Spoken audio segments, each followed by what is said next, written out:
Searching education के YouTube channel में आप सभी का स्वागत है। तो आइए देखते हैं, पहला प्रश्न है, एक प्लेटफॉर्म पर खड़े एक व्यक्ति को पार करने में 54 किलोमीटर प्रति घंटे की चाल से गतिमान 450 मीटर लंबी रेलगाड़ी द्वारा लिया गया समय कितना होगा? बेहद ही आसान सा प्रश्न है। समय बराबर क्या होता है? दूरी बटे चाल। दूरी हमारा कितना है? 450 मीटर। इसे ध्यान रखिएगा, ये जो यूनिट है ना, इसका जो इकाई दे रखा है 54 किलोमीटर प्रति घंटा, देखिए ये किलोमीटर प्रति घंटे में है और ये मीटर में है। ठीक है, तो इसको ध्यान रखिएगा। अब ये समय बराबर हो गया दूरी बटे चाल। चाल किलोमीटर प्रति घंटे में है, इसको हम मीटर पर सेकंड में कन्वर्ट करने के लिए क्या करेंगे? 5/18 से मल्टीप्लाई करेंगे, तो जो 18 बट्टे में नीचे आएगा उसे ऊपर ले जाएंगे तो क्या हो जाएगा? मल्टीप्लाई में चला जाएगा। अब 18 तिये 54, 5 तिये 15, 15 तिये क्या हो जाएगा? 45। तो 30। अब किलोमीटर प्रति घंटे में था, ये हमने मीटर पर सेकंड में कन्वर्ट किया, तो मीटर से मीटर कट गया, बचा क्या? सेकंड। तो इस क्वेश्चन का आंसर हो जाएगा ऑप्शन डी, 30 सेकंड। अगला प्रश्न देखते हैं। अगला प्रश्न है, चक्रवृद्धि ब्याज पर एक निश्चित राशि वार्षिक रूप से संयोजित होने पर 2 वर्ष में इतना और 3 वर्ष में इतना हो जाती है, तो मूलधन ज्ञात करना है, यानी कि पी पूछा जा रहा है। तो आइए देखते हैं इस प्रश्न को कैसे करते हैं। देखिए 2 वर्ष में कितना हो जाता है? 56180।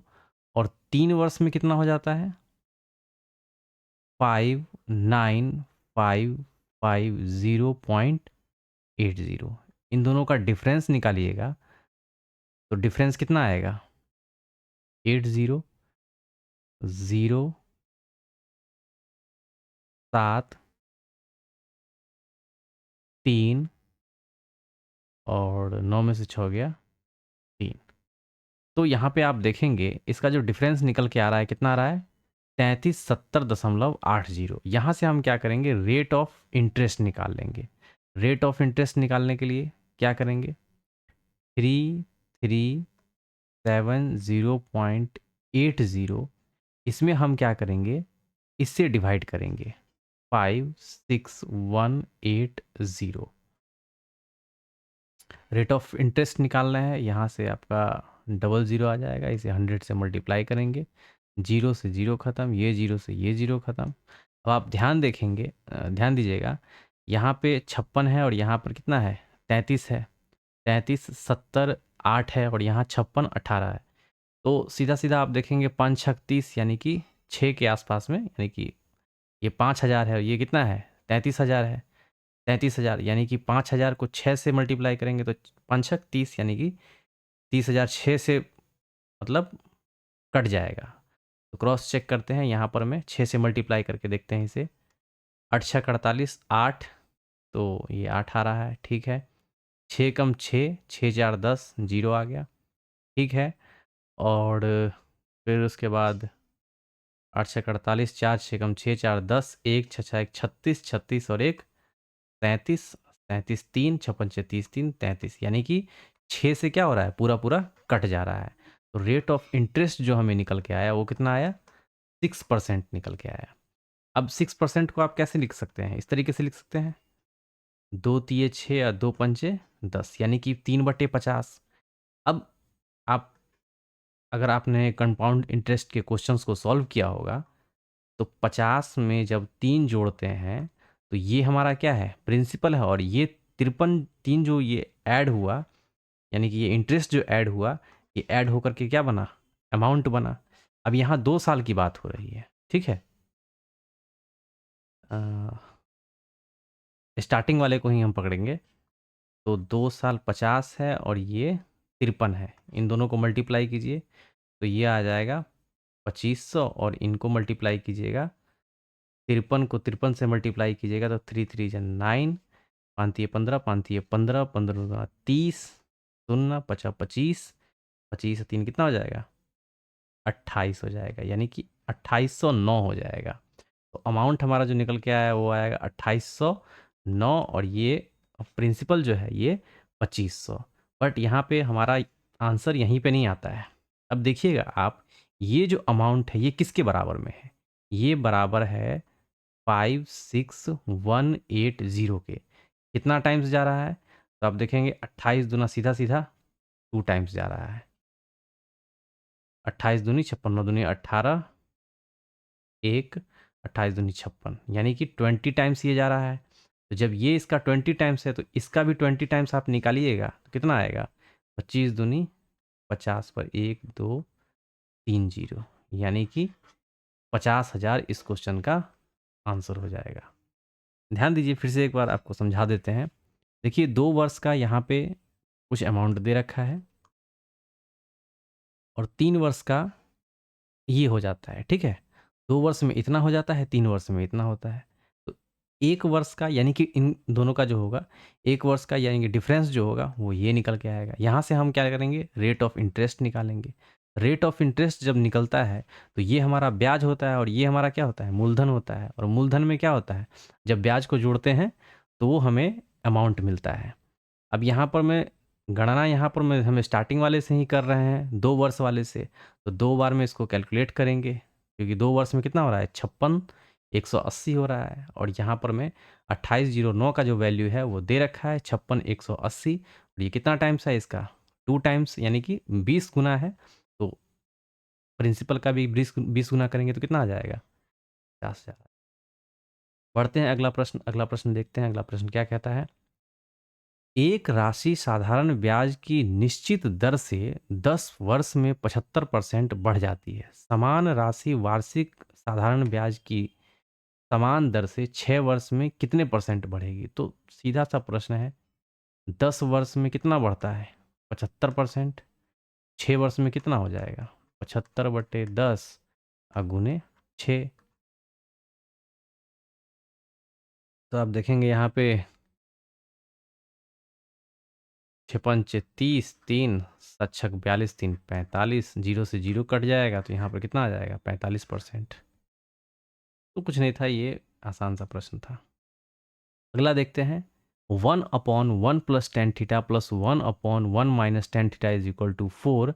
और थीटा का जो वैल्यू आना चाहिए वो क्या आना चाहिए? 0 डिग्री से बड़ा और 90 डिग्री से छोटा होना चाहिए। ठीक है, जो भी आप थीटा का वैल्यू रखेंगे, या तो आप इसको कैलकुलेट करके सॉल्व कर लीजिए, या तो थीटा का वैल्यू कुछ रख करके इसको राइट हैंड साइड और लेफ्ट हैंड साइड और राइट हैंड साइड दोनों को इक्वल कर लीजिए तो भी सॉल्व हो जाएगा। और यहाँ से फिर जब थीटा का वैल्यू पता चल जाए तो यहाँ रख करके आप मान निकाल सकते हैं। तो देखते हैं हम किस तरीके से ऐसे प्रश्नों को सॉल्व करते हैं।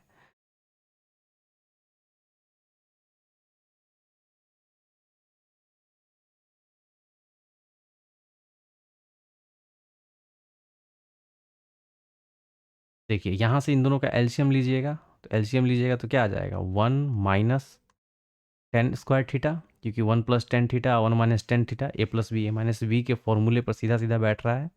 अब ये कट जाएगा यहाँ से, तो ये क्या आ जाएगा? 1 minus tan theta plus 1 plus क्या होगा? Tan theta is equal to, ये 4 के बराबर में है। ये टेन थीटा खत्म, और एक क्या हो गया? 2, 1 minus tan square theta is equal to 4। 2 दूनी 4, 1/2 बराबर क्या हो जाएगा? 1 माइनस टेन स्क्वायर थीटा। अब यहाँ से टेन स्क्वायर थीटा का वैल्यू आ जाएगा। टेन स्क्वायर थीटा को उधर ले जाइए, 1 माइनस 1/2 इधर लेके आइएगा, तो 1 में से 1/2 घटाइएगा तो कितना आ जाएगा? 1/2। अब यहाँ पर टेन स्क्वायर थीटा का वैल्यू है, टेन थीटा का वैल्यू क्या आ जाएगा? 1/√2। तो सीधा सीधा यहाँ पर मैं ट्रायंगल बनाइए, ये 1 है, ये √2 है। तो कर्ण इसका क्या आ जाएगा? 1 स्क्वायर और अंडर रूट 2 का होल स्क्वायर 2, तो 2 1 2 और 1 कितना हो जाएगा? 3 अंडर रूट 3, यानी कि कर्ण हो जाएगा अंडर रूट 3। तो यहाँ से हमने ट्रायंगल के जो साइड है उनको निकाल लिया। अब यहाँ से कॉसिक स्क्वायर थीटा और सेक स्क्वायर थीटा का वैल्यू यहाँ से हम रख देंगे। Cosec square theta cosec theta का वैल्यू क्या होता है? कर्ण बट्टे लंब, यानी कि कॉसिक स्क्वायर थीटा है तो रूट स्क्वायर से खत्म हो जाएगा, तो यानी कि 3/1 तो 3 प्लस सेक स्क्वायर थीटा, यानी कि क्या हो जाएगा? ये कर्ण बट्टे आधार, यानी कि ये हो जाएगा 3/2। 3 2 जा 6, 3 9/2। इस क्वेश्चन का आंसर हो जाएगा 9/2, 9/2। तो आप थीटा का भी वैल्यू निकाल सकते हैं, अदरवाइज इसको भी सॉल्व करते हुए यहाँ से आसानी से कैलकुलेट कर सकते हैं। अगला प्रश्न देखते हैं। अगला प्रश्न है, सरल करना है, सिंप्लीफिकेशन का, बहुत ही आसान सा प्रश्न। आइए देखते हैं। देखिए, 8 त्रिक 24, 3 6 तिये 18, तो इसका आ जाएगा 18 माइनस, अब इसको कैलकुलेट करेंगे, 4 चौके 16, अब प्लस में यहाँ पर है तो पहले इसको कैलकुलेट करते हैं। 40 10 50 60 58, 58 में से 16 घटाएंगे तो कितना आ जाएगा? 2, और 5 में से 1 गया 4, ये हो गया 42। अब चूंकि यहाँ पे 4 मल्टीप्लाई में है तो इसको 4 से मल्टीप्लाई भी करना है, तो 4 दूनी हो जाएगा 8 और 4 चौके 16, तो यहाँ हो जाएगा 168, और ये हो गया 72, और माइनस 168 और प्लस हो जाएगा 20। अब इन दोनों को जोड़ दीजिए और घटा दीजिए, तो 7 2 9, यानी कि ये हो जाएगा 92। 8 में से 2 गया 6, और 16 में से 9 गया 9 7 16, क्योंकि ये माइनस वाला जो वैल्यू है ये बड़ा है और प्लस वाला वैल्यू छोटा है, तो आंसर जो आएगा ये माइनस में आएगा। तो इस प्रश्न का आंसर हो जाएगा ऑप्शन सी, -76। आसान सा प्रश्न। अगला प्रश्न देखते हैं। देखिए, 245, 175 और 385 का महत्तम समावर्तक निकालना है, यानी कि हाईएस्ट कॉमन फैक्टर निकालना है। अब देखिए, या तो आप इस तरीके से भी सॉल्व कर सकते हैं, 3 8 5 2 4 5 और 175। पहले इसको इसमें डिवाइड कीजिए, फिर उसके बाद जो वैल्यू आएगा इसमें डिवाइड करते जाइएगा, तो ऐसे निकाल सकते हैं। ये तो बेसिक सा मेथड हो गया, ठीक है। एक क्या है, डिफरेंस वाला मेथड है। देखिए, इन दोनों को घटाइए एक दूसरे से, तो 5 में से 5 गया 0, 8 में से 4 गया 4 1, इन दोनों को घटाइए 0, और 14 7, ये इन दोनों को घटाइएगा तो ये आ जाएगा 70। अब देखिए, इनमें से 70 का मल्टीपल कौन कौन सा है, यहाँ पे हाईएस्ट कॉमन फैक्टर पूछा जा रहा है, तो आप ध्यान देंगे तो यहाँ देखिए, ये 35 का मल्टीपल है 70। वैसे तो 7 भी है और 5 भी है, 25 तो है नहीं, तो 7 भी है 25 है। यहाँ पे HCF पूछा जा रहा है, तो हम जो बड़ा वाला वैल्यू है उसी को पकड़ेंगे, क्योंकि यहाँ पर में 7 और 5 दोनों है, ठीक है। तो इस क्वेश्चन का आंसर हो जाएगा 35। अगला प्रश्न देखते हैं, क्वेश्चन नंबर 7। एक व्यक्ति किसी निश्चित दूरी को एक निश्चित चाल से तय करता है। थोड़ा सा क्वेश्चन का साइज जो है छोटा है, मैं पढ़ दे रहा हूं, आप समझ लीजिएगा। यदि वह अपनी चाल में 30% की वृद्धि करता है, तो वह उसी दूरी को तय करने में 15 मिनट कम समय लेता है, ठीक है। अपनी वास्तविक चाल से यात्रा करते समय दूरी तय करने में उसके द्वारा लिया गया समय। तो देखिए, यहाँ पे स्पीड जो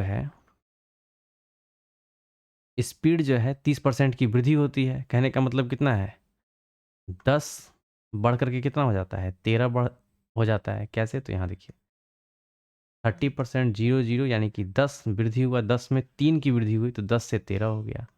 अब जो टाइम का जो रेशियो होता है वो क्या होता है, स्पीड का उल्टा है, यानी कि ये 13 हो जाएगा और ये हो जाएगा 10। और इसी का जो वैल्यू दे रखा है वो कितना है, 15 दे रखा है, और ये कितना है, 3 बराबर 15 के है ना। तो वह उसी दूरी को तय करने में 15 मिनट कम समय लेता है, यानी कि 13 से 10, यानी कि 3 कम लेता है, यानी कि 15। 3 बराबर 15, तो 1 बराबर हो जाएगा 5। अब यहाँ पे क्या बोला जा रहा है, अपनी वास्तविक चाल से यात्रा, यानी कि वास्तविक चाल ये है, यात्रा करते समय उस दूरी को तय करने में लिया गया समय, यानी कि इसको 5 से मल्टीप्लाई कर दीजिए, तो 13 पचे 65 क्या हो जाएगा, सेकंड हो जाएगा। इसे घंटा और मिनट में कन्वर्ट करिएगा तो कितना आ जाएगा, 65 मिनट हो जाएगा। मिनट में है ना, तो ये 65 हो जाएगा मिनट में। 65 मिनट बराबर कितना हो जाएगा, 1 घंटा 5 मिनट। इस क्वेश्चन का आंसर हो जाएगा 1 घंटा 05 मिनट, ऑप्शन सी। अगला प्रश्न देखते हैं। 2 अंकीय संख्या का 7वां भाग उस संख्या के आधे से 15 कम है।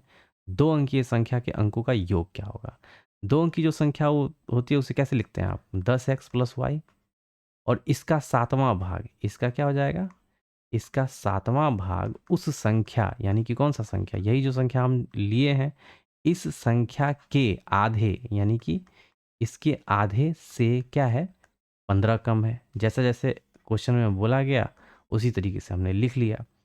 अब हम यहाँ से क्या निकालेंगे, 2 अंक की संख्या निकालेंगे, वो संख्या कौन सी है, तो 15 इधर ले आइए और 10x प्लस वाई, देखिए 10x प्लस वाई इंटू 1/2, और ये उधर जाकर के माइनस में हो जाएगा, तो 10x प्लस वाई इंटू 1/7, तो ये माइनस में होगा, तो हम 10x प्लस वाई कॉमन ले लें। ठीक है, हमने कॉमन ले लिया, 1/2 में से 1/7 घटाएंगे, तो ये हो गया 15 और ये हो गया आपका 10x प्लस वाई, और इसे कैलकुलेट कीजिएगा तो 7 दूनी ये हो जाएगा 14, 2 ये हो जाएगा 7 और ये हो जाएगा 2, और यहाँ से इसका वैल्यू निकल के आ गया 15 बराबर 10x प्लस वाई। ये सब बार बार लिखने की ज़रूरत नहीं है, यहाँ से डायरेक्ट ही आप कर सकते थे, इतना लिखने की ज़रूरत नहीं है। यहाँ से डायरेक्ट हम लिखेंगे 5/14, 5×3 = 15, और ये 14 जो डिवाइड में उधर जा करके क्या हो जाएगा, मल्टीप्लाई में, तो 14×3 = 42 बराबर हो गया 10x प्लस वाई। यानी कि 2 अंकीय संख्या का जो वैल्यू निकला वो कितना निकला, 42 निकला। अब देखिए यहाँ पे बोला जा रहा है 2 अंकीय संख्या के अंकों का योग क्या होगा, यानी कि 4 + 2 बराबर कितना होगा, तो 6 होगा। तो इस क्वेश्चन का आंसर हो जाएगा ऑप्शन डी 6। ठीक है, तो यहाँ से थोड़ा सा अपने कैलकुलेशन को छोटा भी कर सकते हैं, बार बार लिखना ना पड़े वही चीज़। अब देखिए इतना इतना इतना है और जेड है, तो जेड का मान ज्ञात कीजिए।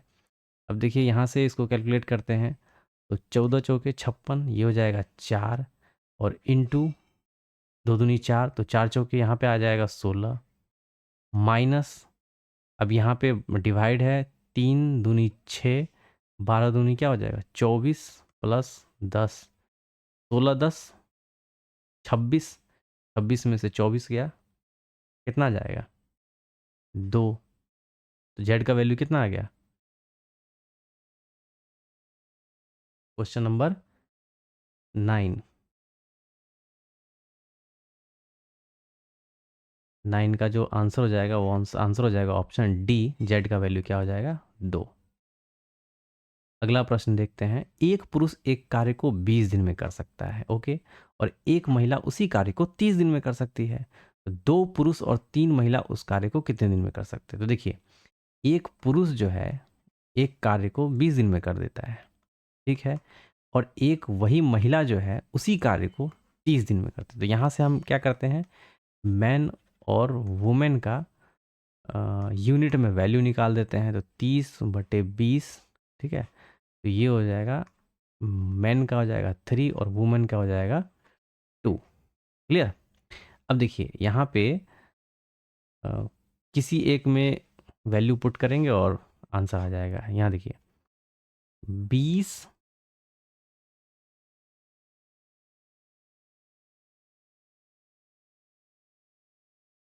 एक पुरुष जो है वो 20 दिन में कार्य करता है, और यही काम एक महिला जो है वो कितना दिन में करती है, वो 30 दिन में करती है। ठीक है, अब यहाँ पे 2 पुरुष और 3 महिलाएं उसी कार्य को कितना दिन में करेगी। अब देखिए यहाँ पे मैन है ना, तो यहाँ से हम मैन का वैल्यू निकालेंगे। मैन का वैल्यू क्या आ जाएगा 3W/2। क्लियर, तो 2 × 3W/2, ये 2 से 2 खत्म, और प्लस यहाँ पे तो 3W है, 3 3 6W, यानी कि एक W, एक वुमेन 6 दिन में काम करती है। ठीक है, एक वुमेन जो है इसी काम को 30 दिन में करती है, तो 6 वुमेन उसी काम को कितने दिन में करेंगी।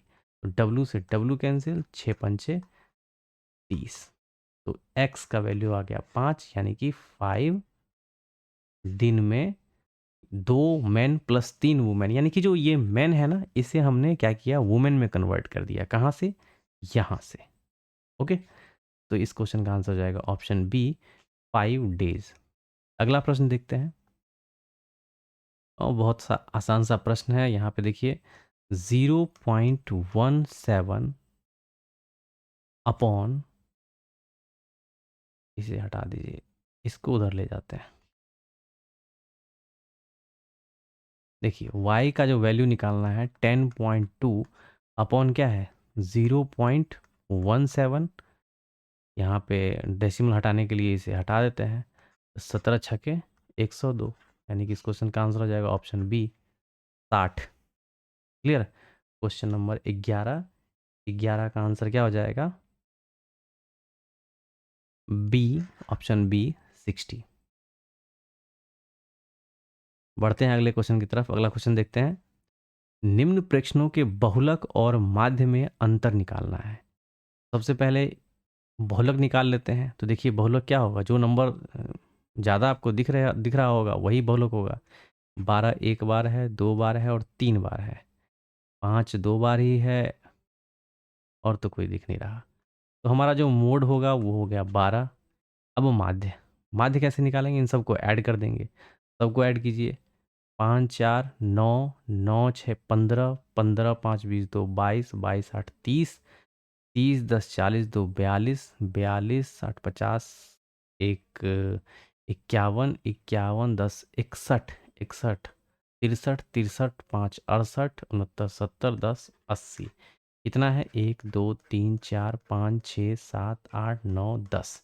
तो यहाँ 10 से डिवाइड कर दीजिए तो ये हो गया हमारा 8।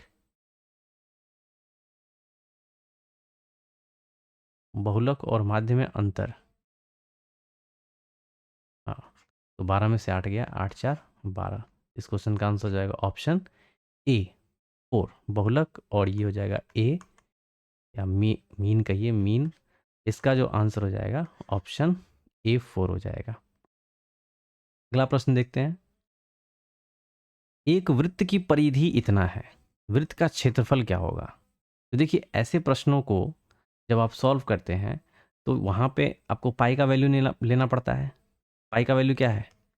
22/7। 22 देखिएगा ये किसका मल्टीपल है? 11 का मल्टीपल है। तो जो भी आंसर हमारा 11 का मल्टीपल होगा वो आंसर होगा। अगर एक से अधिक होगा तब तो हमें कैलकुलेट करना पड़ेगा। तो पहले हम चेक कर लेते हैं। देखिए 7 4 11, 6 6 12, ये तो होगा नहीं। 7 4 11, 6 5 11, ये हो सकता है। 7 5 12, 6 5 11, ये नहीं होगा।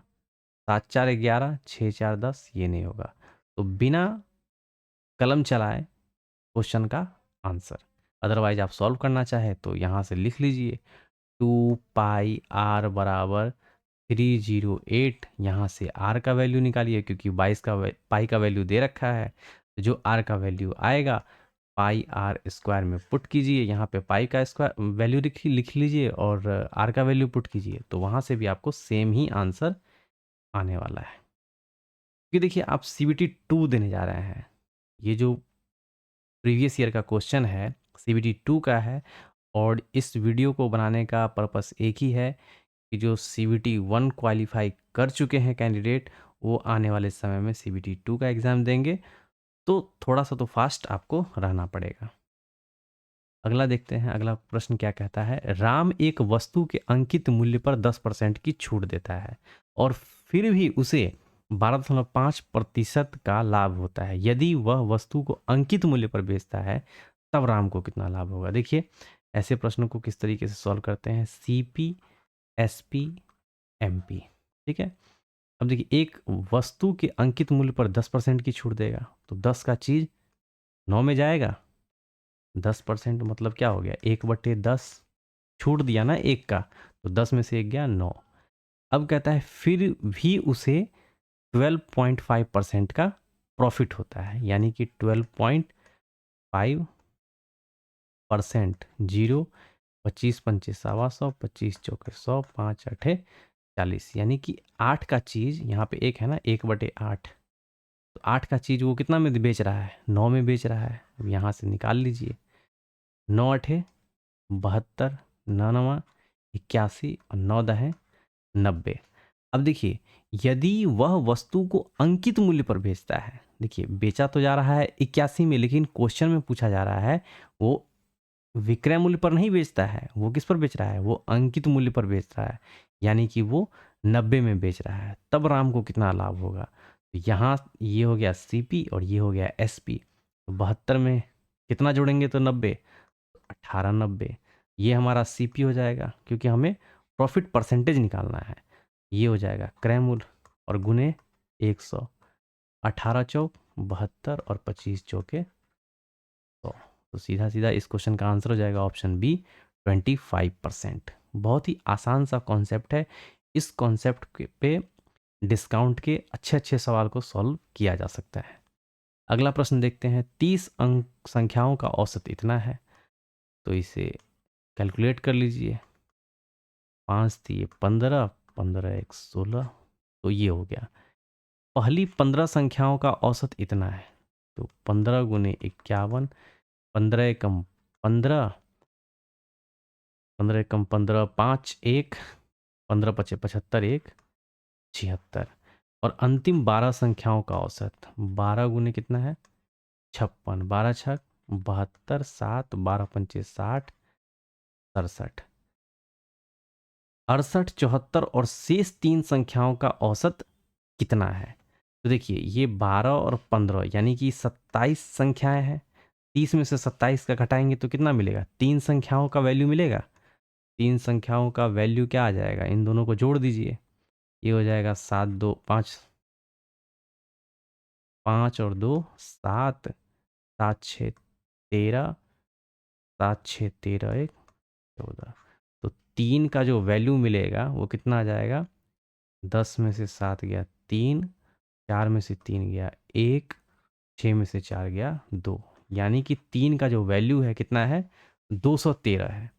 तो बोला जा रहा है 68, 74 और शेष 3 संख्याओं का औसत। तो ये शेष 3 संख्याएं ये है, इसमें 68 जोड़िए और इसमें 74 जोड़िए, इन संख्याओं का औसत कितना होगा।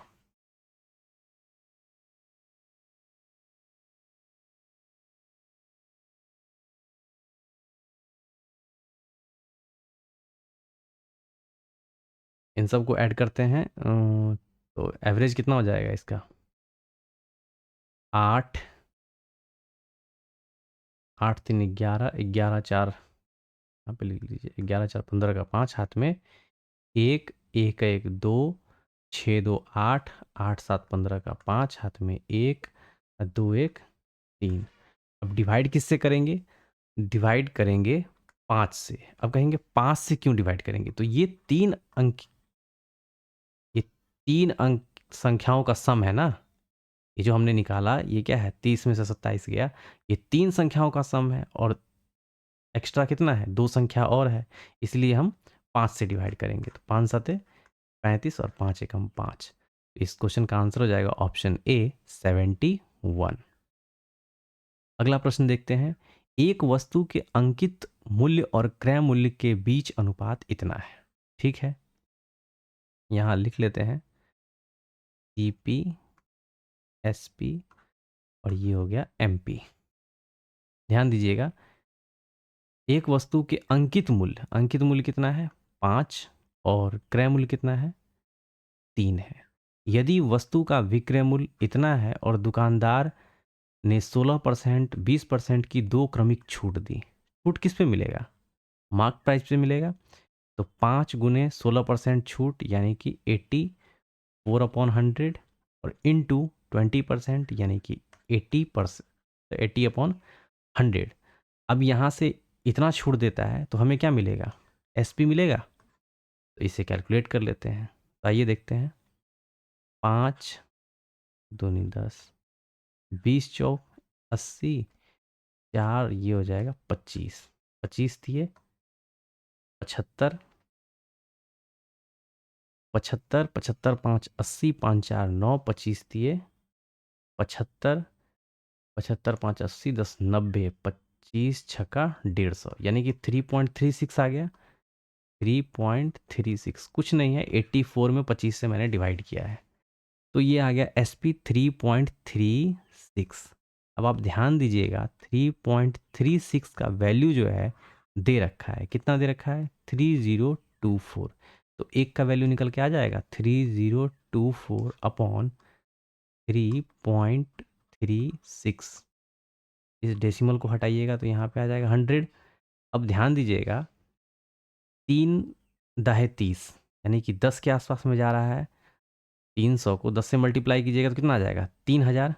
लेकिन यहाँ पे 36 भी है, तो हम 10 नहीं लेकर के 9 लेते हैं। तो 9 देखेंगे, 9 से काटेंगे तो 9 9 6 1 54, 5 9 3 27, अच्छा 1 54 4 5 9 3 27 27 27 3 30, 2 32 का 2 हाथ में 3 और 9 3 27 3 30, यानी कि 9 से पूरा पूरा कट गया।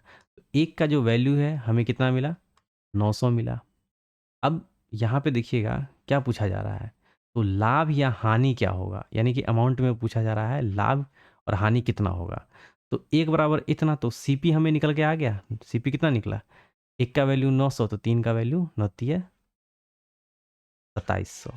अब लाभ होगा कि हानि होगा? अब आप देखिएगा, सीपी जो है 2700 है और एसपी हमारा दिया हुआ है 3024।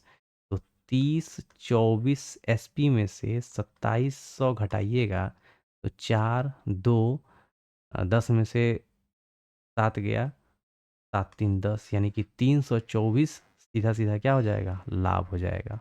इस प्रश्न का उत्तर हो जाएगा ऑप्शन ए 324। अगला प्रश्न देखते हैं। ए बी सी डी एक आयत है, ठीक है। यहाँ से हम पिक्चर ले लेते हैं।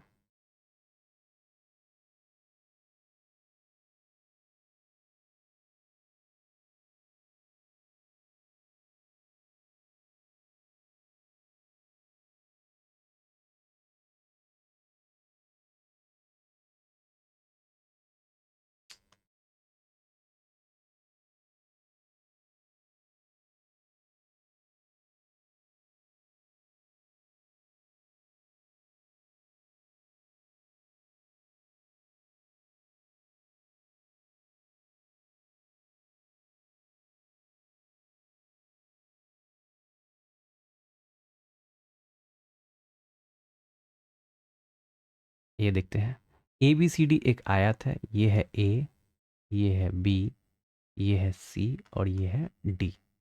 ए बी का जो वैल्यू दे रखा है वो है 10 और बी सी का वैल्यू दे रखा है 8। ओ एक वृत्त का केंद्र है, ठीक है।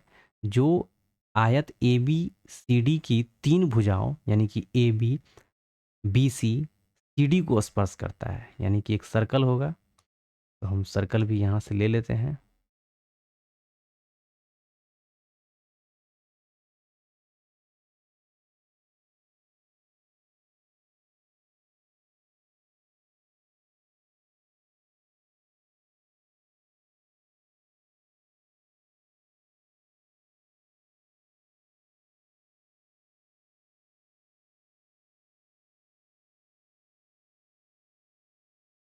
ये कुछ इस तरीके से सर्कल होगा जो ए बी बी सी और सी डी को टच करेगा। त्रिभुज ओ बी सी, अब ये सेंटर है, ये ओ है, ये हो जाएगा O B O B C, यानी कि ये ट्रायंगल हो जाएगा। तो ट्रायंगल ओ बी सी का क्षेत्रफल ज्ञात करना है। तो आप देखेंगे ये पूरा का पूरा कितना है? 8 है।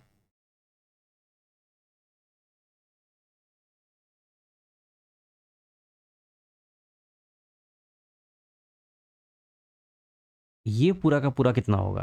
जब ये पूरा 8 है, ये भी पूरा 8 होगा और ये सेंटर से क्रॉस कर रहा है, ये सेंटर है, तो ये 4 होगा और ये 4 होगा। जब ये 4 है तो ये जो होगा, ध्यान दीजिएगा, ये भी 4 होगा। तो आप ध्यान दीजिएगा इस ट्रायंगल में ओ बी सी में, ओ बी सी में हमारा बेस जो है, बेस कितना है? 8 है और हाइट क्या निकल के आया? हाइट निकल के आया 4, यानी कि इस ट्रायंगल ओ बी सी का एरिया हो जाएगा 1/2 इंटू बेस इंटू हाइट। तो 2 चौके 8, 4 चौके 16। तो त्रिभुज ओ बी सी का जो वैल्यू हो जाएगा वो क्या निकल के आएगा? 16 सेंटीमीटर स्क्वायर। देखिए, समझने की जरूरत ही बस यहाँ पे था। ये 8 है तो ये पूरा का पूरा 8 होगा, यानी कि ये 4 और 4 क्या है? इसका त्रिज्या है। जब ये त्रिज्या है तो ये भी क्या है, ये भी तो त्रिज्या ही है। सर्कल में त्रिज्या और ट्रायंगल ओबीसी में ये इसका क्या हो जाएगा, हाइट हो जाएगा। अगला प्रश्न देखते हैं। अगला प्रश्न क्या कहता है, एक खोखले गोले की बाहरी त्रिज्या, सर्कल ड्रॉ करते हैं कुछ इस तरीके से, और एक और सर्कल है क्योंकि खोखला गोला है ना,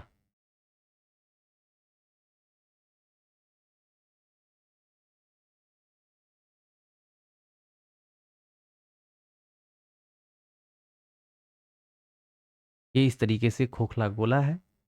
इसकी बाहरी त्रिज्या, जो बाहरी त्रिज्या है, यानी कि ये बड़ी वाली आर, आर का वैल्यू कितना दे रखा है, 9, 9। और गोले की जो मोटाई है, ये मोटाई जो है, इसको सेल मतलब 3D में आप सोचिए, जैसे गेंद होता है ना, गेंद गेंद आप सोचिए वो गोला है, और उसका जो मोटाई है वो कितना है, 1 है। तो मोटाई जब घटाइएगा क्या निकलेगा, 8। और वो 8 क्या होगा, छोटा आर होगा। तो गोले के लिए प्रयुक्त धातु का आयतन ज्ञात करना है। तो आयतन बराबर क्या हो जाएगा यहाँ से, 4/3 r cube minus r cube, यही तो होगा ना। अब यहाँ से कैलकुलेट करना पड़ेगा।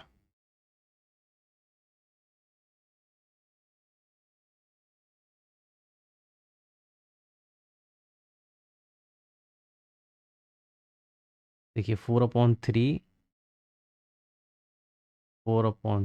इंटू 22/7 आर क्यू, बड़ा वाला आर, 9 81, 81, 81 नमा कितना हो जाएगा, 9 एकम 9,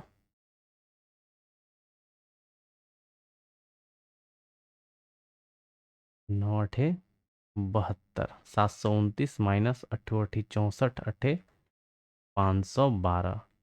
तो ये कितना आ गया, 4/3 इंटू 22/7 गुने, ये हो जाएगा 7, 2 में से गया 1 और 7 में से 5, 217।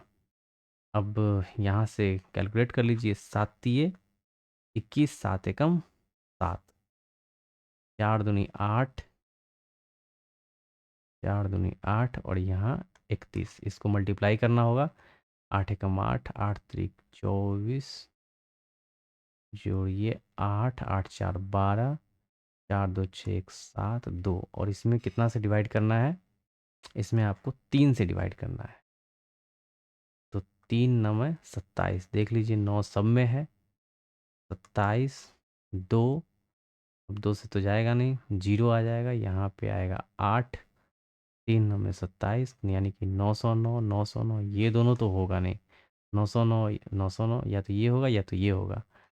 तो 3 9 27 और 1, यानी कि 1/3, 909.1/3 होगा। तो इस क्वेश्चन का आंसर हो जाएगा ऑप्शन सी।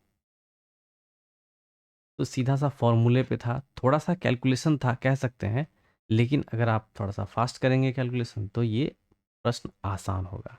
अगला है, 5 वर्ष पहले पिता और उसके पुत्र की आयु का अनुपात 7 अनुपात कितना थी, 2 थी। देखिए 5 वर्ष पूर्व की बात हो रही है, तो 5 वर्ष अगर ऐड करेंगे तो ये अब का हो गया, यानी कि वर्तमान, ये हो गया वर्तमान। 5 वर्ष बाद फिर 5 वर्ष और ऐड होता है, 5 वर्ष बाद पिता और पुत्र की आयु का अनुपात कितना हो जाएगा, 9:4। कितने वर्ष बाद पिता की आयु उसके पुत्र की आयु की दुगुनी होगी। तो सबसे पहले यहाँ पर में क्या करते हैं, ये 7x और ये 2x है, तो यहाँ इसको कैलकुलेट करते हैं। तो 7 चौक 28x प्लस 5 5 10 चौके 40, 9 दूनी 18x प्लस 5 5 10 10 नमा, यहाँ पर जाएगा 90। 28 में से 18, 18 10 28, ये हो जाएगा 10x, और ये हो जाएगा 90 में से 40 गया 50, तो x का वैल्यू निकल के आ गया 5। अब आप ध्यान दीजिएगा, इस 5 का वैल्यू 7x और 2x में डालिएगा तो पिता की आयु आ जाएगी 7×5 = 35। तो 35 5 वर्ष पूर्व है ना, हमें वर्तमान निकालना है, ठीक है ना। यहाँ बोला जाता है कितने वर्ष बाद पिता की, अब से यानी कि वर्तमान से कितने वर्ष बाद पिता की आयु उसके पुत्र की आयु की दुगुनी होगी। तो 7×5 = 35, 35 5 40 हो जाएगा वर्तमान आयु पिता का, और 5 दूनी 10, 10 5 15 हो जाएगा पुत्र का। ये हो गया फादर और ये हो गया सन। अब देखिए, अब बोला है कितने वर्ष बाद पिता की आयु उसके पुत्र की आयु की दुगुनी होगी। तो बाई ऑप्शन हम चलते हैं, ठीक है। तो ऑप्शन हम चलेंगे, तो यहाँ पे हम 8 जोड़ के देखते हैं, इसमें 8 जोड़ते हैं तो 15 5 20 3 23 और 40 48। 23 का दुगुना 48 है, बिल्कुल नहीं होगा, तो ये तो नहीं होगा। 12 ऐड करके देखते हैं, यहाँ हमने 12 ऐड किया तो 40 10 50 2 52 हो गया, और इसमें 12 हमने ऐड किया तो 12 और 15 कितना हो जाएगा 27, 27 दूना 54, ये भी नहीं हुआ। 40 9 49, 15 5 20 4 24, 24 दूना 48, ये नहीं हुआ। अब 40 में 10 जोड़ेंगे तो 40 10 50, और 15 में 10 जोड़ेंगे 15 10 25, 25 का दुगुना कितना हो गया 50, यानी कि 10 वर्ष बाद जो है, इस प्रश्न का उत्तर क्या हो जाएगा, 10 वर्ष बाद पिता की आयु, 10 वर्ष बाद पिता की आयु उसके पुत्र की आयु की क्या होगी, दुगुनी होगी। अगला प्रश्न देखते हैं। निम्नलिखित व्यंजक को सरल करना है, तो देखिए 12 माइनस 3 2 तिये 6 प्लस 4 बटे 3 तिये 9, 9 तिये 27, 27 और 3 30 3 33, 33 में से 7 जाएगा तो कितना हो जाएगा 26। 12 4 16, 16 में से 3 गया 13, 13 दूना 26, यानी कि 1/2 इस क्वेश्चन का आंसर हो जाएगा। साधारण सा प्रश्न था। अब देखिए इस प्रश्न को कैसे सॉल्व करते हैं। y बराबर क्यूब रूट 6 माइनस 4 है, तो y cube plus 12y² plus 48y plus 100, तो ये सीधा सीधा आपको दिख रहा होगा, ये एक फॉर्मूला पे मतलब सेट किया हुआ है, आपको निकालना है यहाँ से। ऐसे प्रश्नों को किस तरीके से सॉल्व करेंगे आइए देखते हैं।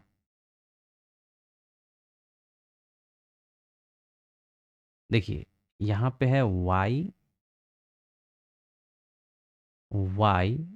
Is equal to cube root 6 minus 4, तो इस 4 को इधर ले आइए, plus 4 is equal to cube root 6। Cube root 6 का मतलब क्या हो जाएगा, 6 के पावर में 1/3 है, यही तो होता है। ये 3 है या 2 है और 6 रहता तो 6 के पावर में 1/2, यही होता है इसका मतलब। तो हम क्या करेंगे, दोनों तरफ क्यूब कर देंगे। हमने इधर क्यूब किया, इधर भी क्यूब करेंगे। अब y प्लस 4 का होल क्यूब पूरा इसे खोलेंगे, और 6 के पावर में 1/3 के पावर में 3 है, तो 3 से 3 कट जाएगा, यहाँ पे 6 आ जाएगा, ठीक है।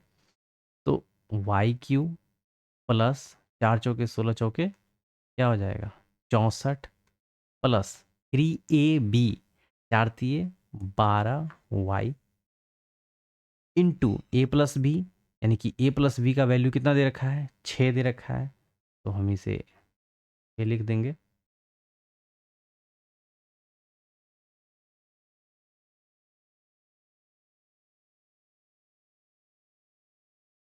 y प्लस 4 4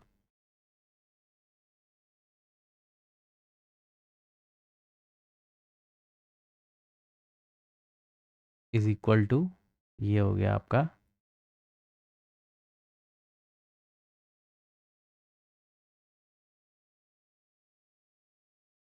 अब यहाँ से वाई क्यूब प्लस ये हो गया 64,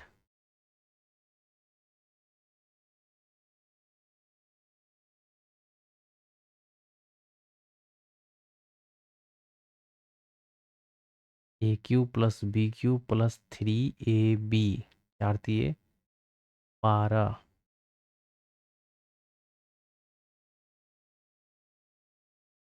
इंटू ए प्लस बी,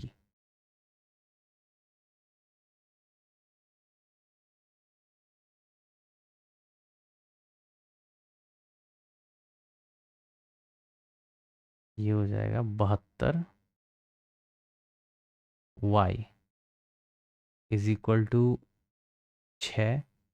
तो देखिए वाई क्यू आ गया, यहाँ से वाई क्यू निकल के आ गया, और 72y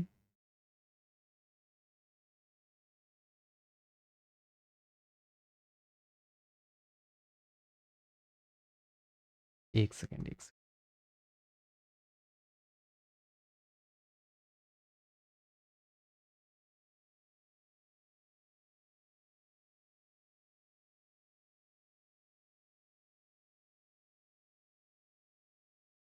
y+4 6 के पावर में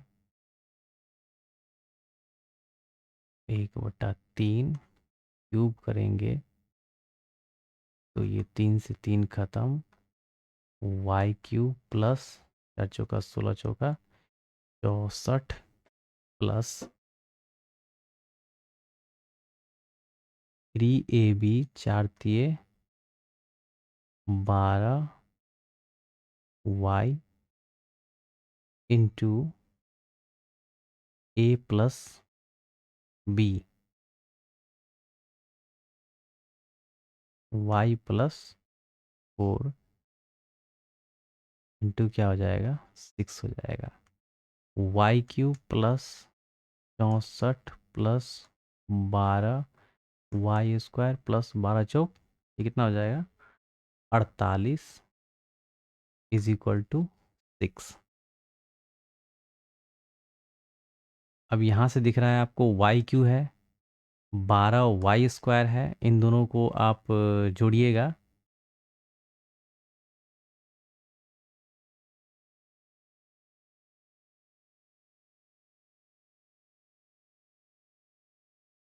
बारह 12 चौक 48 y हो जाएगा, ये y³ 64 12 y² और 12 चौक 48 y, ठीक है। अब 48 y भी आ गया, y³ आ गया, 12 y² आ गया, 48 y आ गया। अब यहाँ पे कितना है 100 है, यहाँ पे है 64 और यहाँ पे है 6।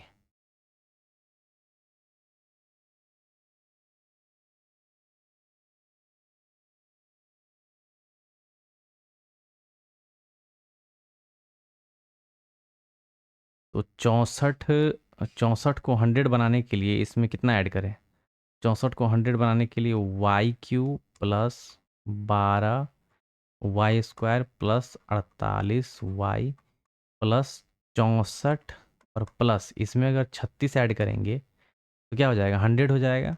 तो 36 हमने जब इस तरफ ऐड किया तो 36 हम क्या करेंगे राइट हैंड साइड भी ऐड करेंगे, तभी तो ये बराबर हो जाएगा।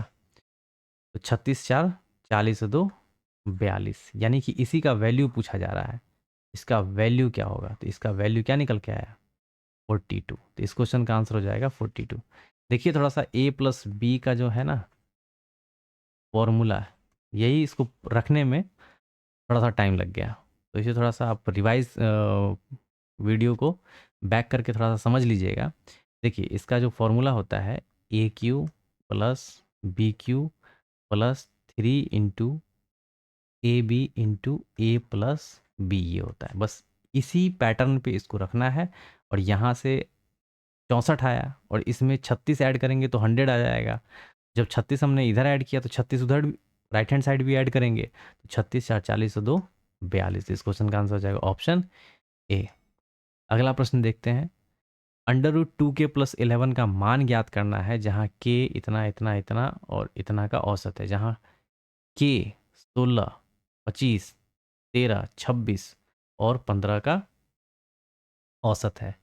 तो इन सब का औसत k है, ठीक है, यहाँ से निकाल लेते हैं।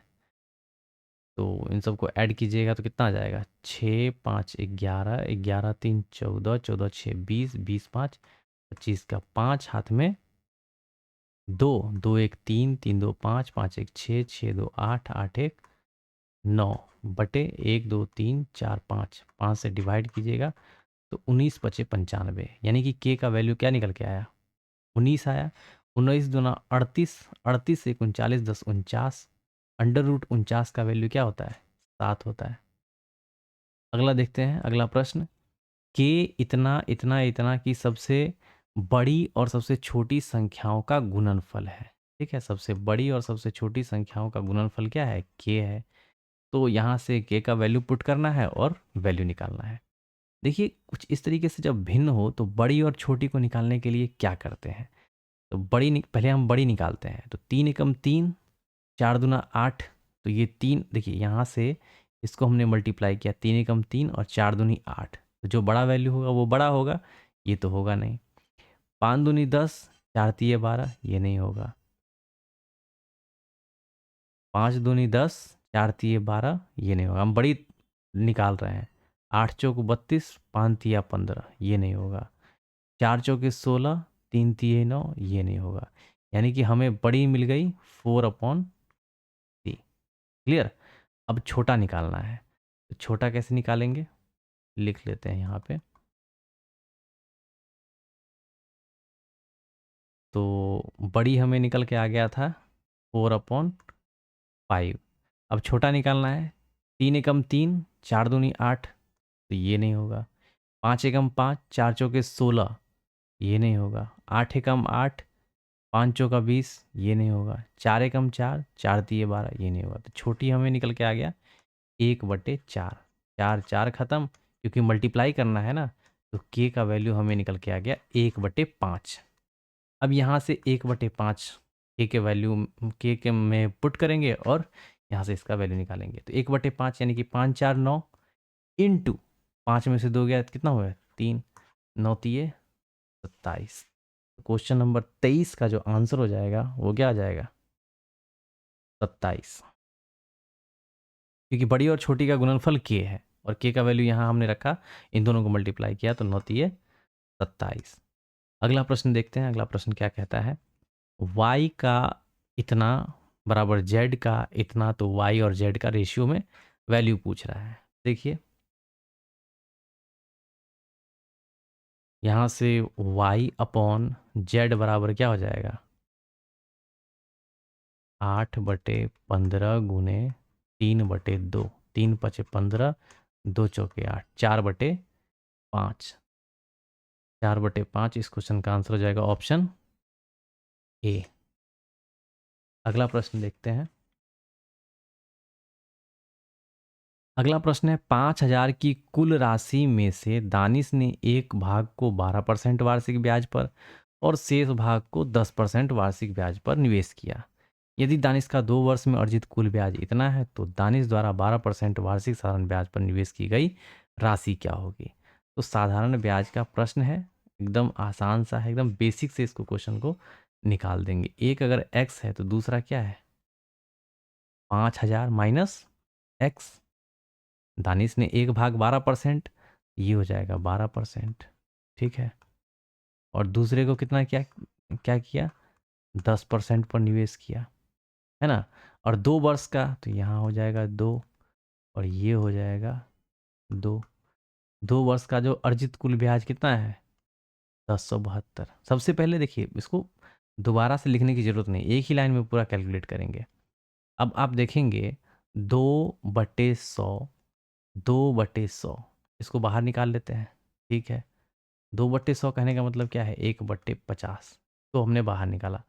ये हो जाएगा 12x प्लस ये हो जाएगा आपका 5 पर 1 2 3 4 0 माइनस क्या हो जाएगा 10x बराबर 1072। क्लियर। इसको 50, इस 50 को यहाँ से हटा देते हैं और यहाँ ले आते हैं, ठीक है। 12 में से 10 गया, 2x, 2x और ये कितना हो जाएगा 50,000 और इसको मल्टीप्लाई कर लेते हैं तो 5 दूनी 10, 5 दूनी 10, 0 1, 7 पचे 35, 1 36, 6 3, 5 एकम 5, तो 53,600 और ये 50,000 है और ये बराबर ये 50,000 इधर घट के आ जाएगा, तो कितना बचेगा 3,600। एक्स का वैल्यू क्या निकल के आ जाएगा, 2 बराबर 2 एकम 2 और 2 अठे 16, 0 0। यानी अब आंसर क्या है, 12% वार्षिक साधारण ब्याज पर निवेश की गई राशि। तो 12% वाला ये है, तो इसका जो हमने हिस्सा लिया था वो क्या लिया था, एक्स लिया। अगर 10% वाला पूछता तो 5,000 में से एक्स यानी कि 1,800 माइनस करते तो हमें 10% वाला वैल्यू निकलता। हमें 12 वाला पूछ रहा है, 12% पर जो निवेश की गई धनराशि थी वो कितनी थी, तो वो कितनी थी 1,800 थी। इस क्वेश्चन का आंसर हो जाएगा ऑप्शन सी। कुछ प्रश्न ऐसे होते हैं जहाँ पे ज़्यादा ट्रिक और ज़्यादा दिमाग लगाने की ज़रूरत नहीं होती है, बिल्कुल बेसिक मेथड से आप उस क्वेश्चन को निकाल लीजिएगा। आइए देखते हैं अगला प्रश्न क्या कहता है। निम्न व्यंजक का मान निकालना है। तो देखिए यहाँ पे ये है 4/1 माइनस 4/5 माइनस 3 एकम 3 प्लस 2 गुने 8 बटे क्या है 3 तिहाई 9 9 अठे 72 माइनस 4 दूनी 8। इसे कैलकुलेट कर लीजिए। तो देखिए यहाँ पे क्या आ रहा है 5 5 4 माइनस 5 दिए 15 और ये हो जाएगा प्लस 5 दूनी 10 और इनका 8 से मल्टीप्लाई हो जाएगा। अब बटे में क्या आ जाएगा 72 में से 8 गया 2 6 यानी कि हो जाएगा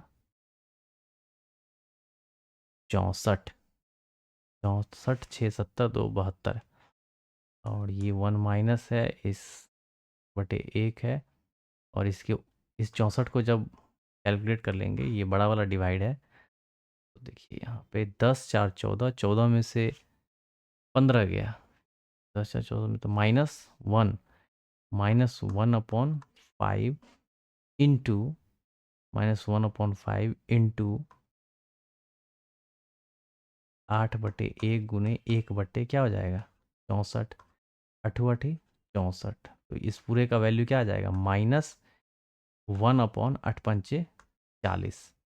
अब यहाँ पे क्या है 1 माइनस माइनस क्या हो जाएगा +1/40 40 हम 40 40 और 1 41/40। तो इस क्वेश्चन का आंसर हो जाएगा ऑप्शन बी 41/40। Question number 26। अगला देखते हैं अगला प्रश्न क्या कहता है ए बी और सी डी केंद्र ओ वाले एक वृत्त के समानांतर स्पर्श रेखाएं हैं। ठीक है ए बी और सी डी ओ केंद्र वाले वृत्त के समानांतर स्पर्श रेखाएं हैं। तो यहाँ पे हम पहले एक सर्कल ड्रॉ कर लेते हैं। ठीक है उसके बाद ए बी ये कुछ इस तरीके से है ए बी उसके बाद ये है सी और ये हो जाएगा डी। ए बी और सी डी ओ केंद्र वाले वृत्त के समानांतर स्पर्श रेखाएं हैं। बिंदु P और Q ए बी और सी डी पर इस प्रकार है कि पी क्यू वृत्त को R पर स्पर्श करता है। जैसे ये लाइन अगर ड्रॉ कीजिएगा इस तरीके से ये P है ये Q है तो ये R पे स्पर्श करेगा। अब ये सेंटर है O तो पी ओ क्यू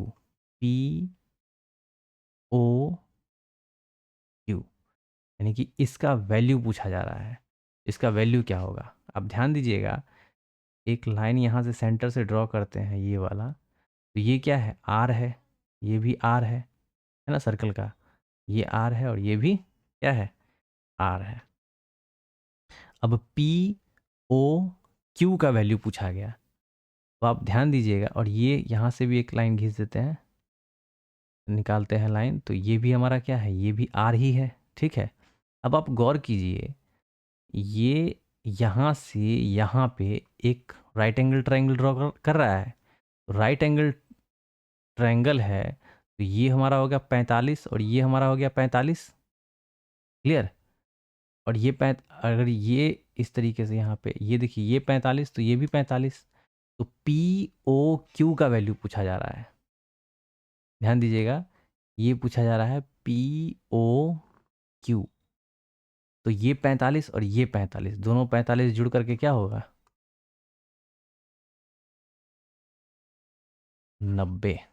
इस प्रश्न का उत्तर हो जाएगा option B P O Q का वैल्यू हो जाएगा 90। अगला प्रश्न देखते हैं एक शंक्वाकार तंबू के आधार की त्रिज्या इतना है। तो देखिए यहाँ पे एक शंकु बना लेते हैं।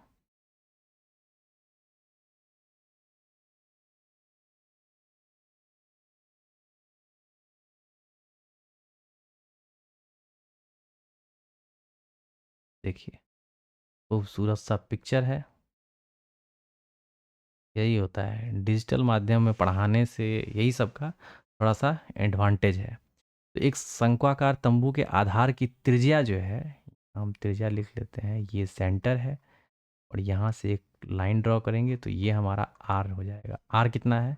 9 मीटर। और इसकी जो ऊंचाई है यानी कि हाइट जो है वो कितनी है? 12 है।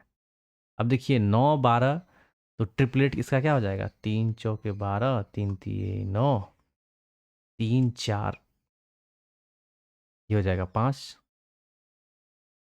तो 3 चौके 12, 3 तिये 9, 5 3 5 15, तो 9 12 15 एक ट्रिपलेट हो गया ये। ठीक है। हाइपोटेनस जो है ये परपेंडिकुलर 12 हो गया, रेडियस 9 हो गया, और हाइपोटेनस क्या हो जाएगा? 15 हो जाएगा। ठीक है। यानी कि एल बराबर हमने निकाल दिया 15। यदि इसका मूल्य इतना इतना प्रति पाई मीटर स्क्वायर है तो इसे बनाने के लिए आवश्यक सामग्री का मूल्य ज्ञात करना है। ठीक है। यानी कि सीधा सीधा इसका कर्व सरफेस एरिया बोला जा रहा है। कर्व सरफेस एरिया होता क्या है? पाई आर एल। पाई का वैल्यू कितना दे रखा है? 100। आर का वैल्यू यहाँ पे दिया हुआ है, एल का वैल्यू हमने निकाला है 15। तो 15 नमा 135। तो बस देखिए 135 किस में है आंसर? 135 पे 00। ठीक है ना, स्क्वायर मीटर। अगला प्रश्न देखते हैं। अगला प्रश्न क्या है? 3x plus 2y is equal to 13, y square minus 4y plus 4 is equal to 0। तो एक्स वाई का वैल्यू क्या आएगा? तो अब देखिए यहाँ पे Y square minus 4y,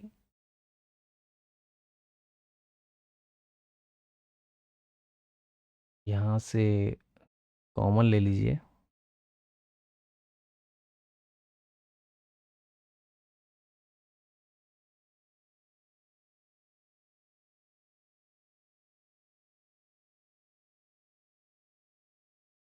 Y square minus 4y plus 4 is equal to 0। तो वाई स्क्वायर प्लस,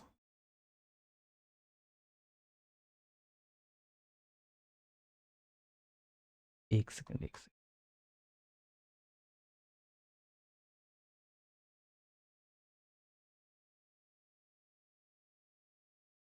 ये एक सीधा सीधा देखिए y माइनस 2 का होल स्क्वायर है इज इक्वल टू 0। कैसे? तो y का whole square y square plus 2 का कितना हो जाएगा? 2 दूनी 4, और माइनस क्या हो जाएगा? 2ab 2 दूनी 4y। तो y माइनस 2 का ये एक फॉर्मूला है। ठीक है ना, इसको इसी तरीके से यहाँ से y का वैल्यू निकल जाएगा। तो y minus 2 is equal to 0, y बराबर क्या हो जाएगा? 2। y का वैल्यू आ गया 2, यहाँ पे 2 रखेंगे, x का वैल्यू आ जाएगा 3x प्लस 2 दूनी 4 बराबर 13। 3x बराबर 4, 13 में से 4 गया, 9 4 13, x बराबर 3 तिये 9, x का वैल्यू 3 और y का वैल्यू 2। यही पूछा जा रहा है, 3 2, x का वैल्यू 3 और y का वैल्यू 2। तो यहाँ से आपको पकड़ना होगा जो ये है एक्चुअली में क्या। ठीक है, Y square minus 4y plus 4, ये है y माइनस 2 का होल स्क्वायर।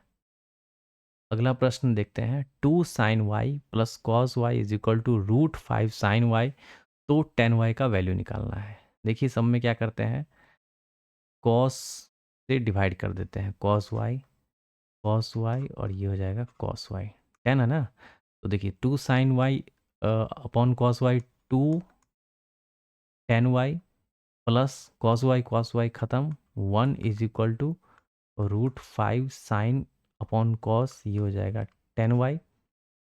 अब यहाँ से 1 is equal to 10y common, root 5 minus क्या हो जाएगा? 2।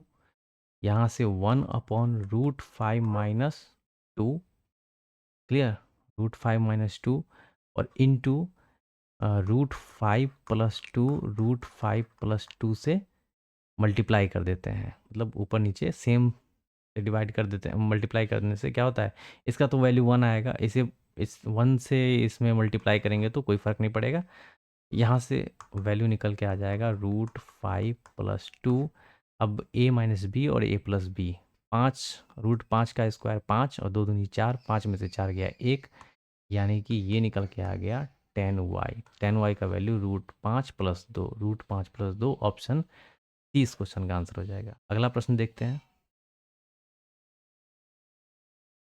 अगला प्रश्न है 3 वर्षों के लिए निवेश की गई राशि पर 20% वार्षिक चक्रवृद्धि ब्याज की दर से देय ब्याज और उसी अवधि के लिए 20% वार्षिक साधारण ब्याज के बीच का अंतर। तो देखिए 3 वर्ष वाला क्वेश्चन है 448। इसका फॉर्मूला होता है P r², यानी कि 20 से 400, 100 का स्क्वायर 100 × 300 प्लस आर। मैं इस फॉर्मूले को भी लिख देता हूँ। डिफरेंस जो होता है ना 3 साल का, वो होता है P r² अपॉन 100 का स्क्वायर इंटू 300 प्लस आर बटे क्या हो जाएगा 100। तो 300 क्या हो जाएगा 20/100। यहाँ 2 जीरो से 2 जीरो ख़त्म हो गया, ठीक है। उसके बाद 0 से 0 ख़त्म, और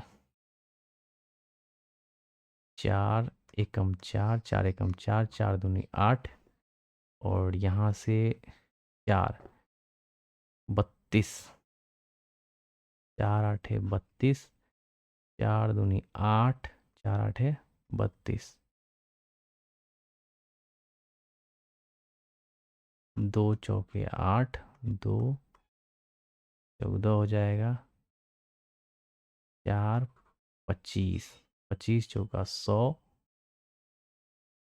25 चौके 100, 0 10, 25 कम 25 10, 35। ये एक ज़ीरो उधर चला जाएगा, बराबर हो जाएगा P। यानी कि P का जो वैल्यू हमें निकल के आया वो कितना निकल के आया 35 निकल के आया। ठीक है, आसान सा प्रश्न था, थोड़ा सा कैलकुलेशन था। इसको आप इस फॉर्मूले पे रख करके आसानी से इस क्वेश्चन को निकाल सकते हैं। अगला प्रश्न देखते हैं, निम्नलिखित में से कौन सा विकल्प निकटतम, देखिए निकटतम है 499 है, तो ये कितना होगा 500 के आसपास में होगा। ठीक है, 499.37 है, तो 500 प्लस 1.95 है, यानी कि ये 2 होगा। 4.79 है तो ये 5 होगा, माइनस 2.87 है तो ये 3 होगा, डिवाइड 19.70 है तो यानी कि ये 20 होगा। 500 प्लस 10 500 क्या हो जाएगा 10, माइनस 3/20। तो अब निकटतम पूछा जा रहा है ना, 510 के आसपास में कौन सा है, माइनस प्लस कुछ भी इसी के आसपास में होगा 510। तो इस क्वेश्चन का आंसर हो जाएगा ऑप्शन ए 32। अगला प्रश्न देखते हैं, एग्जैक्ट वैल्यू निकालना है, निकटतम वैल्यू निकालना है। अगला प्रश्न देखते हैं, यदि किसी संख्या का, मान लीजिए ये संख्या है, उसका 23.5% 11.75 है, तो वो संख्या क्या होगा। तो 100/23.5। ठीक है, इस डेसिमल को हटाने के लिए यहाँ पे 0 1 लगा देते हैं, ये डेसिमल डेसिमल ख़त्म। अब आप देखिएगा तो 0 से 0 कैंसिल, और ये 235, 11 75, 11 दूना 22 और 75। तो ये सीधा सीधा आप देख पा रहे होंगे, ये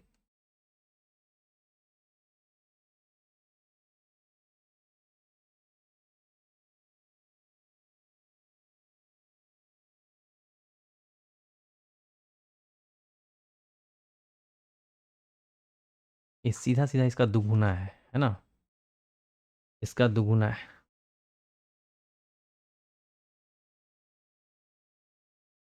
1175, 1175 का दुगुना कितना हो जाएगा 2350।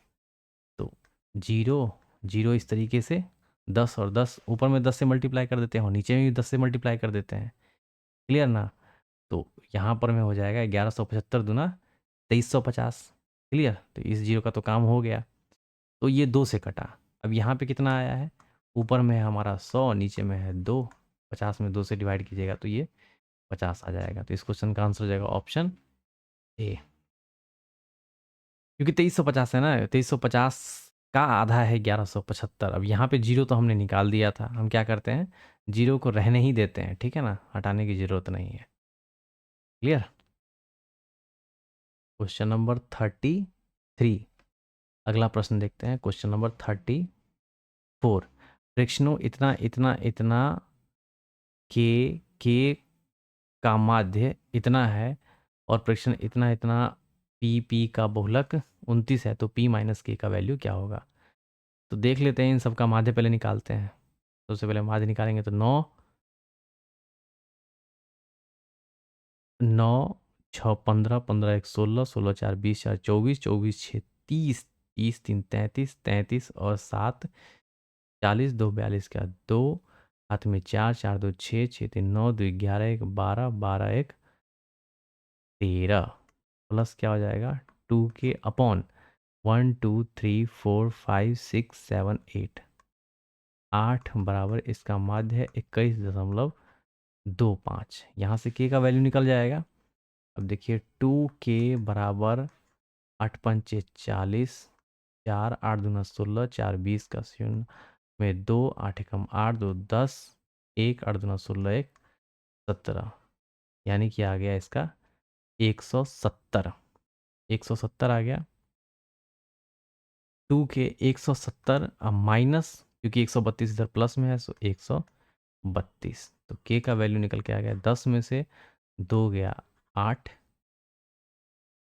6 में से 3 गया 3 और 2 से डिवाइड करेंगे तो के का वैल्यू आ गया 19। अब के का वैल्यू 19 आया।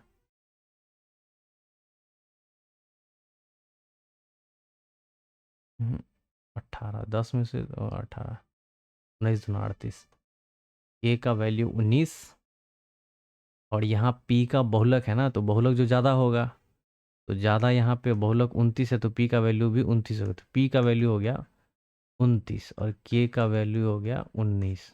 9 2 में से क्या 1, तो इस क्वेश्चन का आंसर हो जाएगा ऑप्शन सी 10, क्वेश्चन नंबर 34।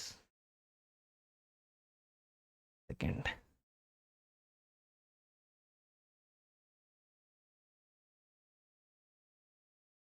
29 36 21 18 7 19 के का माध्य 21.25 है। 9 6 15 1 16 16 4 20 4 24 6 30 3 33 33 7 40 2 42 का 2 हाथ में 4 2 6 3 9 9 2 11 11 1 12 12 1 13 प्लस 2 के अपॉन 1 2 3 4 5 6 7 1 2 3 4 5 6 7 8 8 बराबर 21.25। ठीक है 102 8 8 45 4 2 16 16 4 20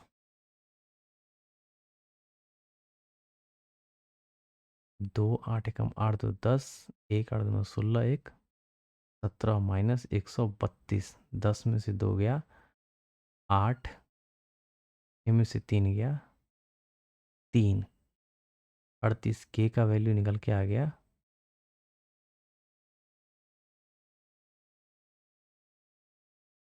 19। के आ गया 19।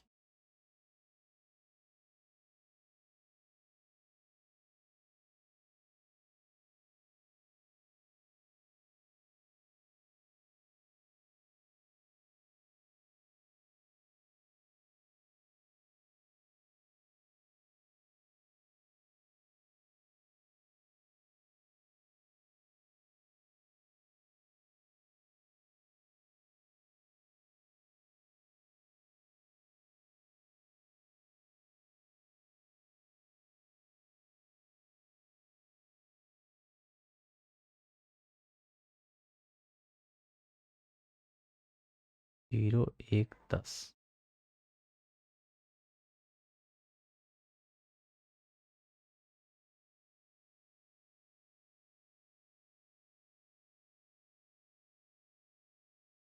एक्चुअली इस क्वेश्चन में थोड़ा सा डाउट लग रहा है। ठीक है, नेक्स्ट वाले वीडियो में इसको क्लियर कर देंगे। ओके, बढ़ते हैं अगले क्वेश्चन की तरफ। अगला क्वेश्चन देखते हैं। एक लंबवृत्तीय शंकु एक अर्धगोले पर जुड़ा हुआ है। ठीक है, फिर से एक शंकु ले लेते हैं। यहाँ इस तरीके एक शंकु हो गया और एक अर्धगोला है।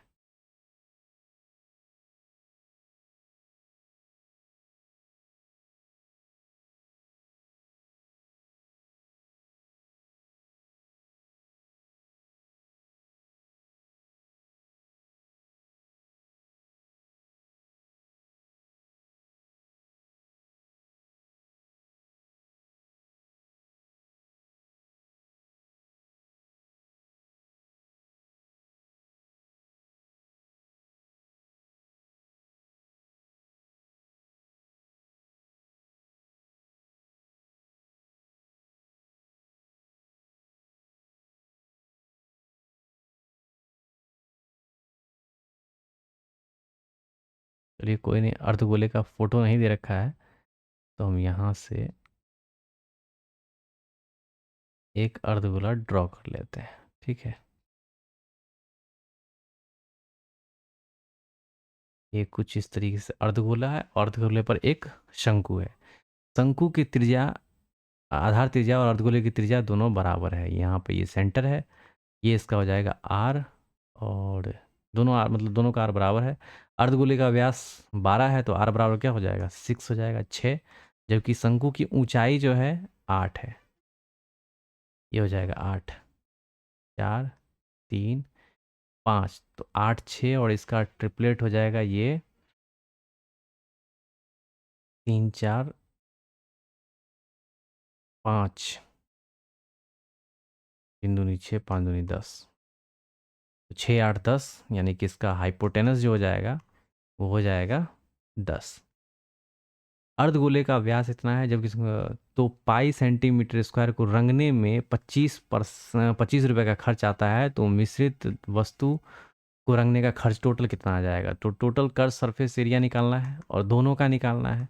ये हो जाएगा पाई आर एल प्लस इसका क्या होता है 2 पाई आर, है ना, 2 पाई आर स्क्वायर होता है। इसका जो कर्व सरफेस एरिया होता है वो होता है 2 पाई आर स्क्वायर, और इसका जो कर्व सरफेस एरिया होता है वो होता है पाई आर एल। यहाँ से पाई आर हम क्या करते हैं, कॉमन ले लेते हैं, यहाँ हो जाएगा एल प्लस पाई आर हमने निकाला, और यहाँ बचा 2 आर। पाई का वैल्यू यहाँ पे कितना है, पाई सेंटीमीटर स्क्वायर को रंगने में 25 रुपये का खर्च आता है, तो ये 25 × 6 इंटू एल का वैल्यू आया 10, प्लस 2 आर है, 6 दूनी 12, 12, 10, 22। क्लियर। अब 22, 25 छक्का 150 × 22, 15 दूना 30, 3, 15 दूस 15 दूना 30, 30, 3, 33, 33 जीरो, 33 जीरो, और यहाँ पे 150 का एक जीरो, तो यहाँ पे हो जाएगा 3300। इस क्वेश्चन का आंसर हो जाएगा। Clear. Curve surface area pi R L और 2 पाई आर स्क्वायर। अगला प्रश्न देखते हैं। पी क्यू आर एक कार्य को क्रमशः इतना और इतना इतना दिनों में कर सकते हैं। पी ने कार्य शुरू किया और क्यू 7 दिनों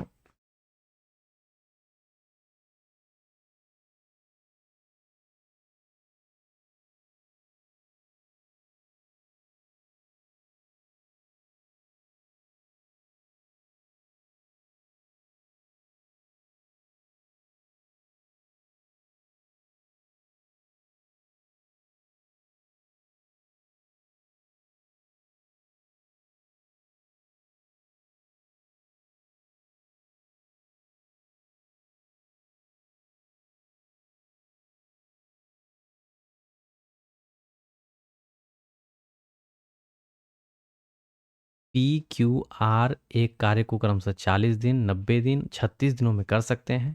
पी ने कार्य शुरू किया, क्यू 7 दिनों के बाद उसके साथ जुड़ गया।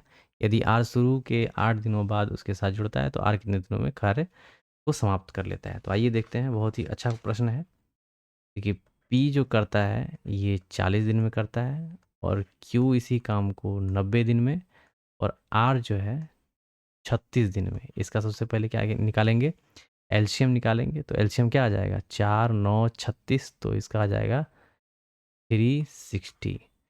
4, 9, 36, 9, 4, 36, 36, 9, 4, 10 हो गया।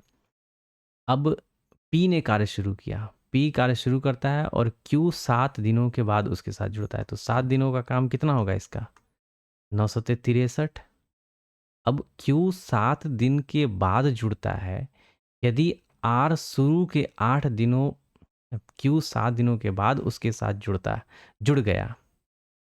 यदि आर शुरू के 8 दिनों के बाद उनके साथ जुड़ता है ना, तो आर ने कितने दिनों तक कार्य किया। अब देखिए, पहले 7 दिन का काम हमने निकाला कितना, 63 निकाला।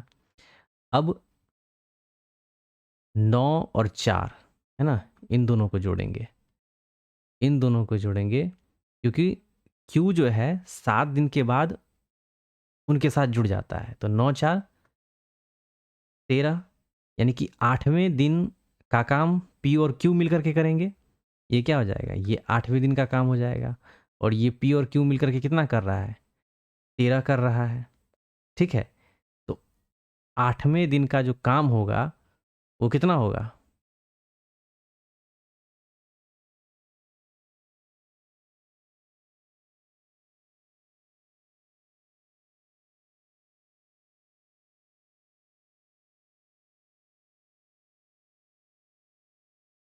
9 4 13,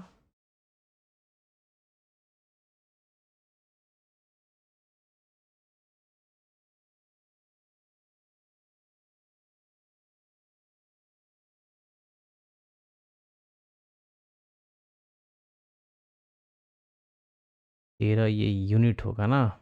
9 4 13, 13 क्या है, 13 यूनिट ये लोग काम करेंगे। और ये कौन से दिन में होगा, 8वें दिन में होगा। अब यहाँ पे 63 हो गया, 63 यूनिट तो हो गया ये ए वाले का।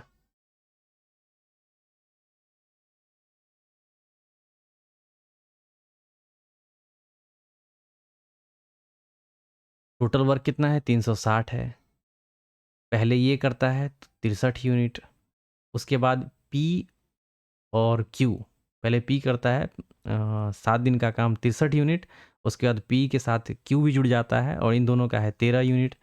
तो 63 + 13, 3 3 6 और 6 1 7, यानी कि इतना यूनिट काम हो चुका। तो इसमें से इसको घटा लेंगे, 10 में से 6 गया 4, 15 में से 7 गया 8 7 15, ये हो गया 284। यानी कि रिमेनिंग वर्क जो है वो कितना है, 284 है। अब 284 को करने के लिए कौन आएंगे, 9 4 13 10 23, ये तीनों मिलके करेंगे। तो 23 एकम 23, इसे भाग दे देते हैं, 284, 23 एकम 23, 5 4 23 दूना 46, 14 में से 8 6 14, यानी कि 8/23, 12.8/23 देखिएगा ऑप्शन बी। तो देखिए समझने का थोड़ा सा ये लाइन जो है ना, ये थोड़ा सा समझने की ज़रूरत है।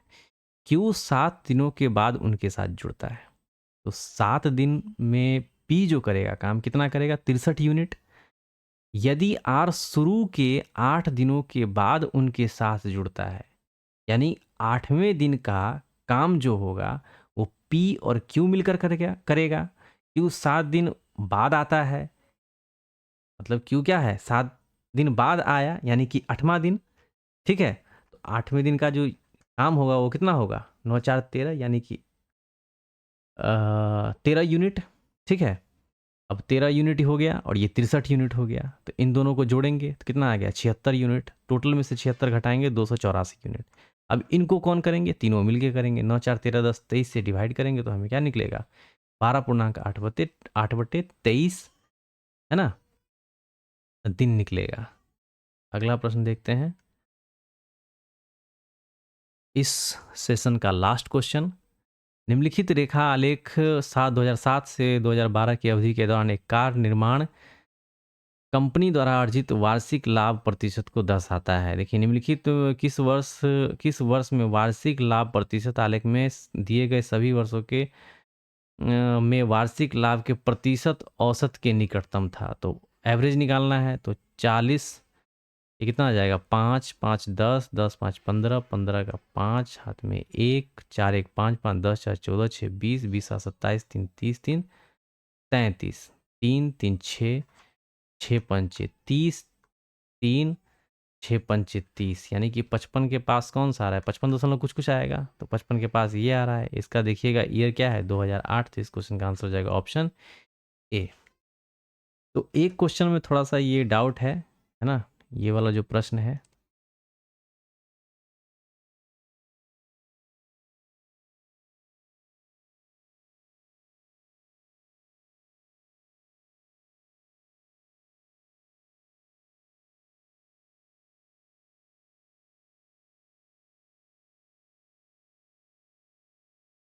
ये 10 जो है ना, ये किस तरीके से आ रहा है, फ्रैक्शन 29, 36, 21, 18, 7, 19 के का माध्य इतना है।